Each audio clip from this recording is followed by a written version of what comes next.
Bom, vamos então agora falar sobre o método dos mínimos quadrados. Pessoal, o método dos mínimos quadrados, ele é deduzido a partir do método da máxima verossimilhança, tá? O método da máxima verossimilhança é um princípio geralzão e o método dos mínimos quadrados é como se fosse uma aplicação, tá? A ideia é que a gente faça... O método ele vai ser aplicado para deduzir a melhor estimativa de uma medida quando eu fizer N medições idênticas, ok? A gente chama de condições de repetitividade. Basicamente é o que a gente faz no laboratório. Supõe as condições idênticas e faz a medida várias vezes, tá? No caso de condições não idênticas também, né? A gente chama de condições de reprodutibilidade, tá? Tipo, eu fiz aqui no laboratório, faço em outro laboratório, as condições não são idênticas, mas ele é reprodutível, tá? E a gente vai definir um peso estatístico para a medida, para que a gente possa definir um resultado final, tá bom? Vamos explicar isso na prática, que vai ser muito mais fácil. Então, qual é a ideia? A gente sabe que a melhor medida que a gente tem, o melhor valor que a gente tem, é uma média. Isso, claro, né, se todo mundo tivesse o mesmo peso. Se algumas medidas tiverem um peso maior do que outras, a gente faz uma média ponderada, em que P é o peso dessas medidas, tá bom? Aí você pergunta, tá, mas como que eu defino um peso para as medidas, né? Imagine que eu tenho uma medida que tem um certo erro e outra medida que tem outro erro. Uma medida que tem um erro maior, sei lá, 1,2 mais ou menos 0,6, 1,3 mais ou menos 0,01. Botar bem exagerado, tá? É claro que essa medida é mais importante do que essa aqui de cima. Importante talvez não seja a palavra mais adequada, mas ela é que está mais próxima da realidade do que a de cima. Isso acontece por quê? Porque o erro dela é menor. Tá? Então, o erro da medida ser menor faz com que ela tenha um peso mais relevante na média final do que esse cara daqui. Isso é o peso que a gente vai definir, tá? Então, quanto menor o erro, maior o peso, ok? Então, por isso que a gente define o peso como o inverso do erro ao quadrado. Tá? Então, se eu tenho esse erro daqui, eleva ao quadrado e inverte, eu tenho o peso daquela medida. Então, com certeza, esse cara daqui vai ter um peso muito maior na média do que esse cara daqui. Então, se esse cara estivesse muito distante, sei lá, por exemplo assim, 2,1, está mais distante, né? Nem entrelaçamento tem entre as duas, né? Porque 2,1 menos 0,6 dá 1,5, tá? Ou seja, essa medida está muito errada. Mas ela pode estar alguma coisa certa, por isso que entra o peso. Mesmo que seja pouco relevante, ela entra na nossa medida porque ela faz parte, né, das medidas que a gente realizou. Tá bom? Então, esse aqui é a média que a gente vai utilizar, né, o valor médio da nossa medida, uma média ponderada, com o peso sendo o inverso, né, do sigma ao quadrado. Tá? E aí que a gente vai definir como seria o nosso peso da nossa nova medida, né? O peso da nossa nova medida nada mais é do que o somatório dos pesos das medidas anteriores. Ou seja, 1 sobre sigma ao quadrado vai ser o somatório de 1 sobre sigma i ao quadrado. Beleza? Vamos para a prática, né? Imagine que eu tenha essas duas medidas aqui, feitas utilizando métodos diferentes, tá bom? Por isso que tem erros diferentes, tem precisões diferentes, tá? E eu quero saber qual é a melhor aproximação para a grandeza g. Vamos começar descobrindo o peso de cada medida. Lembrando que o peso é 1 sobre sigma ao quadrado, P2 também, né? 1 sobre sigma 2 ao quadrado. Então isso fica 1 sobre 0,72, tá vendo 0,72 aqui, e o outro 1 sobre 0,3 que está aqui, ao quadrado. Beleza? Pessoal, vou aproximar o resultado, tá? Então isso aqui vai dar 1,93, pelas minhas contas aqui, e esse aqui deu 11,11. Nossa. Quem vai ser nossa medida mais adequada, né, para a grandeza G? Média ponderada. Então vai ser P1, G1, mais P2, G2, sobre P1 mais P2. Então, isso fica 2 vezes 2,48 mais 11 vezes 2,1 sobre 2 mais 11. Aí vamos analisar rapidamente o resultado, só para ver se você entendeu. Esse erro é menor que esse. Então essa medida está mais precisa. Então ela tem que ter um peso maior. O peso dela é 6 vezes maior do que a anterior. Mas a outra não é desprezível. Eu poderia simplesmente cagar para esse cara daqui e pegar essa medida aqui como resultado final. Sim, poderia, acabou, não tem problema. Já vê que inclusive o resultado que nós vamos encontrar vai estar bem próximo dela. Então em alguns casos, se você julgar que isso aqui é desprezível, né, a diferença aqui é desprezível, ou que a precisão da medida que você fez não é suficiente nem para ver essa diferença, cara, caga para pior, pega só a melhor como resultado final, tá bom? Mas, assim, na teoria, né, o que a gente faz é considerar todas essas medidas, tá bom? Então isso aqui vai ficar aproximadamente 2,16. Repara, um pouquinho maior que essa, um pouquinho menor que essa, é claro, mas bem perto da primeira, tá? E o erro, né? Faltou o erro. 1 sobre o erro ao quadrado vai ser, já está aqui somado os inversos, né? Então, 2 mais 11, aí vai dar 13 na raiz, é só inverter. Então vai ficar aproximadamente 0,27. Então qual é a nossa medida G? 2,16 mais ou menos 0,27. Esse seria o valor da nossa grandeza, baseada nas medidas anteriores que nós realizamos. Tranquilo, pessoal? Beleza? Vamos agora ao método em si, no caso para as funções. Pessoal, imagina que eu tenho aqui, né, os pontos da função, ok? E eu tenho aqui a reta que mais se aproxima de todos esses pontos, tá? O que é se aproximar de todos esses pontos, né? É nós pegarmos a distância y da reta até o y do ponto e vemos o menor valor possível, tá? Mas, professor, distância é ruim, é verdade, distância é ruim, porque se eu tiver tantos valores para cima quanto para baixo, na média pode dar zero, então por isso que a gente eleva ao quadrado, tá? Então o que a gente vai ter? Presta atenção. A gente vai ter um valor S, que é só S de soma, tá? Que vai ser a distância do y observado para o y calculado ao quadrado, e eu quero minimizar esse cara. Isso é o método dos mínimos quadrados. Então, claro que essa função ela pode ter expoentes quaisquer, tá? Nós vamos pegar funções lineares, né, para a gente poder começar a fazer, até porque a maior parte das grandezas físicas, elas mesmo que não sejam lineares, elas podem ser linearizadas utilizando a função log. Tá, mas é um exponencial, tá com log dos dois lados, pronto, vai ter agora uma função linear, tá? Então o que a gente sabe? Y igual a x mais b, equação da minha reta, ok? Eu vou pegar esse ponto daqui, substituir, tudo bem? E subtrair.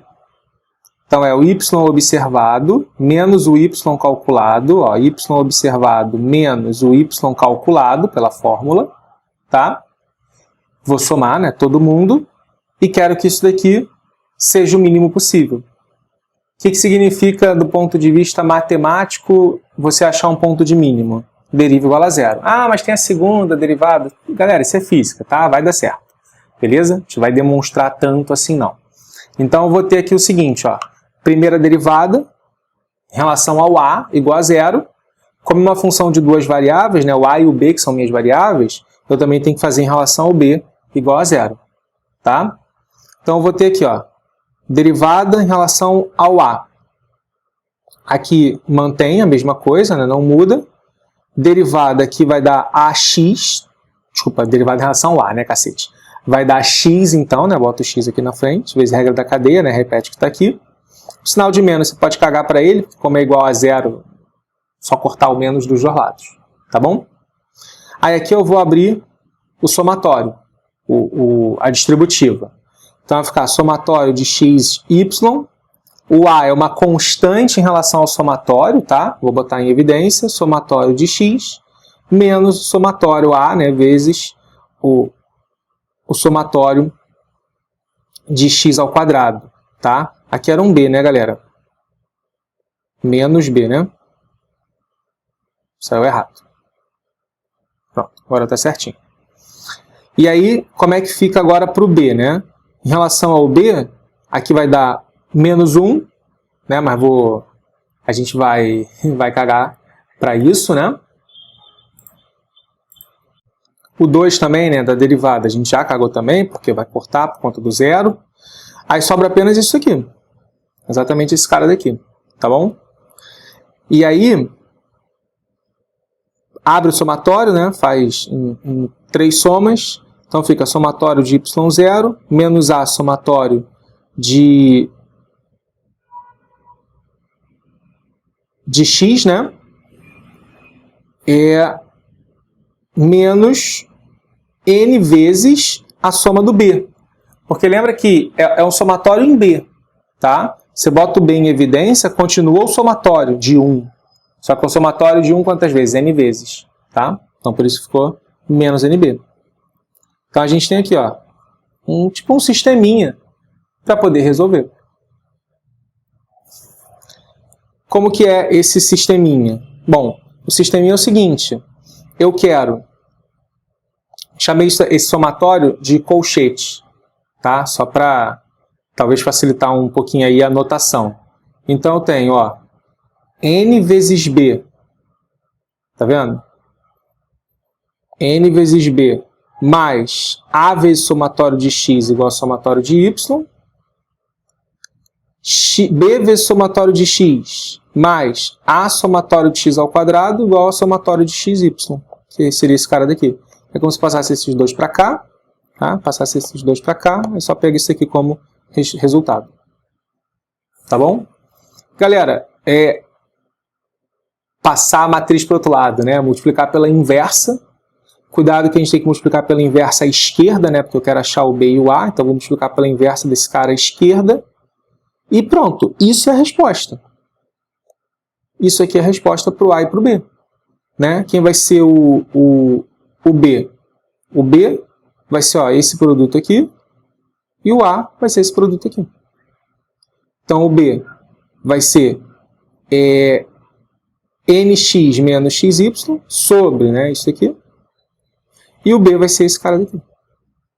Tá? Isso aqui é a matriz inversa, já feita a continha. Tá bom? Então, basicamente, a gente vai resolver um sistema. O que o método dos mínimos quadrado faz? Ele taca essa fórmula daqui e resolve o sistema. E aí ele vai encontrar quais são os valores de a e b que minimizam aquela soma, que seria botar a reta mais próxima de todos os pontos. Mas não necessariamente passar, inclusive, por nenhum ponto. A reta pode passar por nenhum ponto. Tá? Mas ela vai ser a que mais se aproxima de todos os pontos como um conjunto. Tá bom?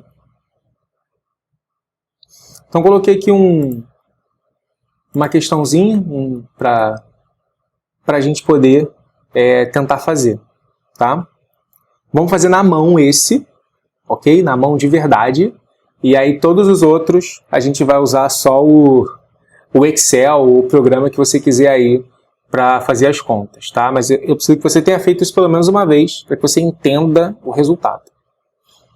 Então vamos lá. Em um experimento, os seguintes dados foram obtidos a partir das 5 medições de variáveis x e do valor correspondente à variável y. Então para x igual a 1, y isso, igual a 2, tá? Usando o método dos mínimos quadrados, determine a equação da reta que melhor se ajusta aos dados fornecidos. Então vamos lá. Depois eu vou colocar esses pontos aqui no Excel, mostrar para vocês como é que seria a resposta final. Mas vamos fazer no braço primeiro. Então o que a gente tem que descobrir? Vamos voltar aqui rapidinho. Ó. O A ele depende do número de medidas, que são 5. Do somatório de x, do somatório de xy, né? E do somatório de x ao quadrado. Beleza? Então vamos calcular cada um desses caras. Somatório de x, 1 mais 2 mais 3 mais 4 mais 5. Somatório de y, isso mais isso mais isso mais isso mais isso. Ok? Somatório de xy, aí vai ficar esse vezes esse, mais esse vezes esse, mais esse vezes esse, mais esse vezes esse, mais esse vezes esse. Vamos escrever tudo aqui. As respostas. Vamos lá. Somatório de x, né, que a gente representou assim. Isso dá 15.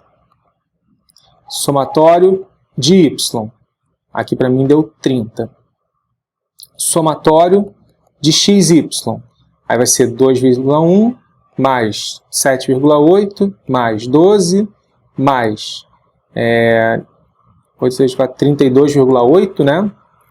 Mais 50 menos 49, né? Isso vai dar 109,7, se eu não errei a conta aqui. E aí depois a gente faz o somatório de x ao quadrado, que aí é 1 ao quadrado, mais 2 ao quadrado, mais 3 ao quadrado, mais 4 ao quadrado, mais 5 ao quadrado, que vai dar 55. Também, se eu não errei essa conta, tá? Então agora, vamos substituir, né? Vou criar uma página nova aqui rapidinho. Pronto. Quem vai ser o valor do A? O A é n vezes o somatório de xy menos xy sobre n x ao quadrado menos x ao quadrado, né? Cuidado que agora tá do lado de fora, tá? Então isso aqui fica 5, né, que são 5 valores, vezes 109,7 menos 15 vezes 30 sobre 5 vezes 55 menos 15 ao quadrado. Achei 1,97 para isso aqui. Tá bom? Aproximadamente não, deu igual, porque divide por 50. E o B? O B ficou y menos a x sobre n. Então fica 30 menos o A que a gente acabou de calcular, né? 1,97 vezes x, está em algum lugar, 15, sobre n, que é 5. Então isso aqui deu 0,09. Conclusão, qual é a equação da nossa reta? Y igual a 1,97x mais 0,09. Então, provavelmente, isso daqui deveria ser, talvez, vou chutar, uma equação da forma y igual a 2x. Repara, é bem perto, né? Ó, 2, 4, 6, 8, 10. Olha que legal. Seria, talvez, essa fórmula, tá? Mas aí, por conta do erro, né, e tudo mais que a gente acabou determinando aí, não chegou exatamente a esse resultado, tá? De qualquer maneira, a gente conseguiu chegar a uma equação física. Que se a nossa teoria fosse essa daqui, a gente fala, tá próximo, tá perto, tá batendo, tem um erro experimental embutido, então faz sentido que fosse assim, tá? Agora pensa isso, século XVIII, XIX, os caras fazendo essas contas e descobrindo isso daqui, e aí falando, não, deve ser isso aqui do lado. E aí eles acabam descobrindo as fórmulas de fato de proporção que existem. E de novo, se não fosse proporcional, se você constrói o gráfico faz isso aqui, cara, tá com o log dos dois lados, vai ser linear, acha qual é a equação do log, aí que seria log de y, que seria log de x, aí pronto, você tem o expoente, na verdade. Aí seria, sei lá, y igual a x ao quadrado, por exemplo. Então seria o expoente desses caras, em vez de ter uma regra de 3, uma proporção direta. Tá? Então isso que o método dos mínimos quadrados ele consegue nos proporcionar. Tá bom? Pessoal, próxima é uma questãozinha para vocês tentarem aí, tá bom? Claro que a gente vai tentar agora utilizando o Excel. Então eu tenho a DDP, que foi medida nos terminais de um resistor, tenho os resultados da corrente e da DDP, tá bom? Aí eu coloquei aqui tudo numa tabela, só apagar aqui para mostrar para vocês como é que eu fiz, tá? E aí, galera, o procedimento é muito simples, tá? Selecionei aqui, inserir, geralmente em gráficos recomendados já aparece. Então ele vai aparecer aqui, ó, qual seria, vou botar gráfico, qual seria o gráfico que mais se aproxima. tá? É uma reta? É quase. É quase uma reta, tá? Então botei aqui para aparecer os pontos, né, só para ter certeza, ó, 7,1005, você consegue ver ali embaixo, tá? 21,02, ok? E agora o que você vai fazer? Agora você vai acertar, né, esse gráfico para poder colocar a sua equação. Se você clicar com o direito, você coloca adicionar linha de tendência e escolhe qual é o formato que você quer para essa linha, tá? Sumiu aqui, mas escolhe qual é o formato que você quer para essa linha. Que formatos são esses? Se eu quero exponencial, tá vendo? Se eu quero linear, se eu quero logarítmica, se eu quero polinomial, se eu quero alguma potência específica, vamos deixar tudo linear, tá bom? Coloca aqui embaixo, ó, exibir a equação no gráfico e exibir o valor de r ao quadrado. O que é isso? Né? Obviamente a equação é o gráfico, né? A equação, tá? É a equação da reta. E o r ao quadrado, ele é uma medida de quão perto a reta, né, os resultados da reta estão dos pontos. O máximo dele é 1. Tá? Então, quando r ao quadrado é igual a 1, quer dizer que a reta exatamente está nos pontos. Tá? É 0,99, tá uma boa aproximação. Tá bom? E aí você tem aqui, ó, y, que é ddp, igual a alguma coisa vezes x, que é a corrente. Ou seja, esse alguma coisa que está aqui é o valor da resistência. Repara que esse gráfico ele quase passa pelo zero, tá vendo? 0,0 alguma coisa, dá para aproximar para zero. E esse cara daqui do meio seria o valor da resistência do nosso material, pensando na primeira lei de Ohm, o igual a RI. Tá bom, pessoal? Basicamente é isso que a gente vai fazer agora no nosso laboratório, tá bom? Você pode programar sempre tudo. Eu uso o Excel muito, que é mais prático, é mais cômodo e a gente tem acesso a ele, tá? Mas você pode usar qualquer programa que lhe convier aí para colocar os erros, propagação de erros e tudo mais. Mas você pode fazer tudo aqui também, gerar os gráficos aqui, colocar para aparecer fórmula, para não aparecer, para botar a reta de tendência, para mudar o exponencial, para mudar tudo. Mas no final o resultado que a gente vai produzir vai ser exatamente isso aqui para o nosso laboratório. Tá bom, pessoal? Espero que vocês tenham gostado. Até a próxima.